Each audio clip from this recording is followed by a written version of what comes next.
So for 2026, the start of a new year, the start of a new chapter, a lot of people share that their goal is to buy a house or have some sort of investment. And the really cool thing about starting 2026 right now is the dream for all. So in the simplest way, I have to ask you, what is the dream for all? And why do you see that this is a big opportunity for people? Well, it's been a super successful program. So this year they're allocating $200 million towards first-time home buyers. More importantly, first-generation first-time home buyers.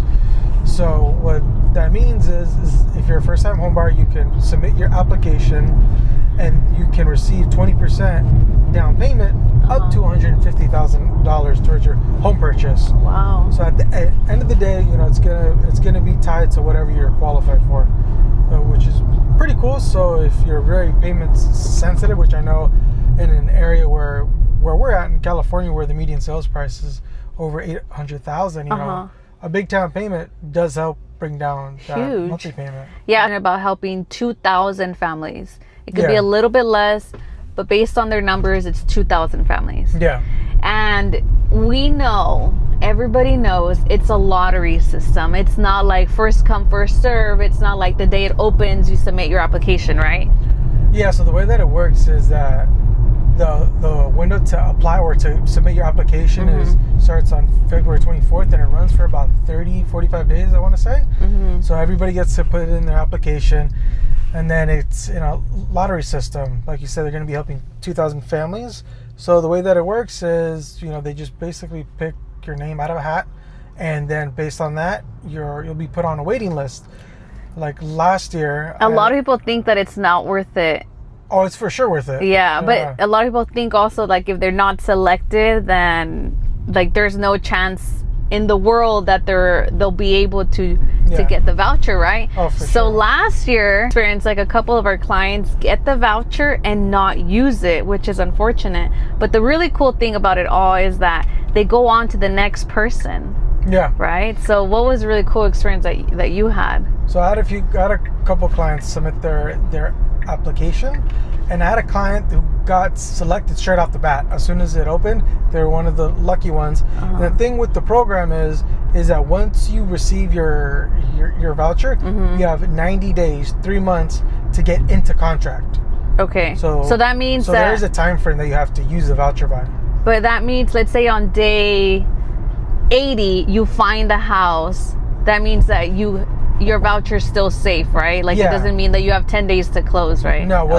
In contract, basically just means you have to have your offer accepted by then. So you could get your offer accepted on day 89, and if you're in a 45-day escrow, you're going to be closing 45 days after that 89th day. Okay. If you have the voucher. But anyway, back to the clients. I had one client who got it. They ended up not using it. And then I had another client. They ended up being on the wait list. They started off on the wait list at almost 1,000 in January. And, every month they would give me an update. And their number ended up getting picked at about, like 6 at the end of the summer. So about 8 months into it.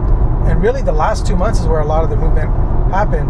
In June they were about 300, and then the next month 200. Then they went down to 90. Before you know it, they hit me up like, "Hey, we got our which is voucher." Crazy. Yeah.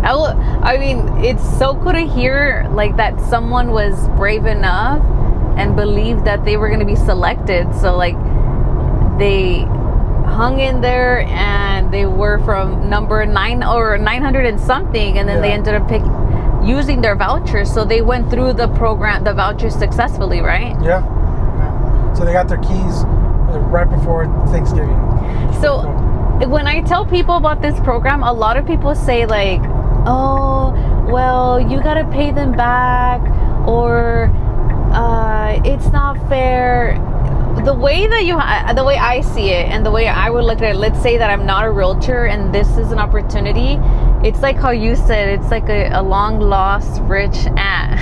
Yeah, it's like if you had a rich aunt or uncle that you never knew about, and by chance, you were in the will, and you're getting getting some. You're getting help. So it's like the state is investing in your dream, basically. Yeah. And what they're asking for is like, hey, pay me back once you refi, transfer title, or sell the house. Yeah. And aside from paying the down payment that they're investing with you, you share appreciation. Yeah. Right? And there's strategies for you not to pay so much of the appreciation, which would be what? Would be the best way? The best way would be about maybe 2 to 3 years in, start to look at refinancing.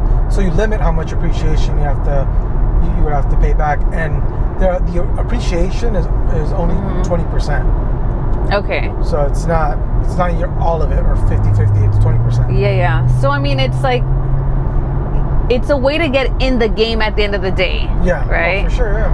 So, because, I mean, the common thing people are saying is that it's just impossible to buy, right?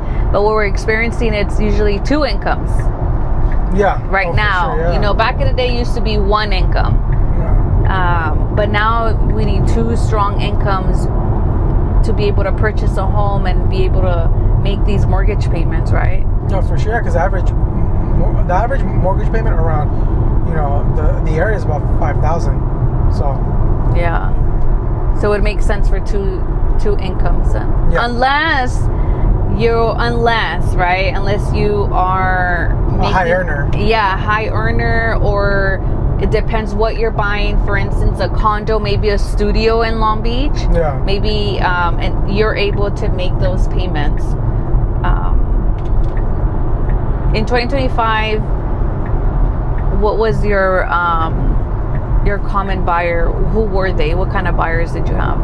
A lot of first-time home buyers that they had waited long enough, and rent kept going up. At the end of the day, people are always talking about interest rates, and the average interest rate has been pretty consistent on 6%. I mean, sometimes not everybody. It's circumstances based. Not everybody right now can buy the house or the condo or the townhome or investment, right? It's case by case. However, like, it's working towards buying your investment home and pouring into it, right? Yeah, it's for sure case by case. And for some people, buying a home, that it's not for them, which is totally cool.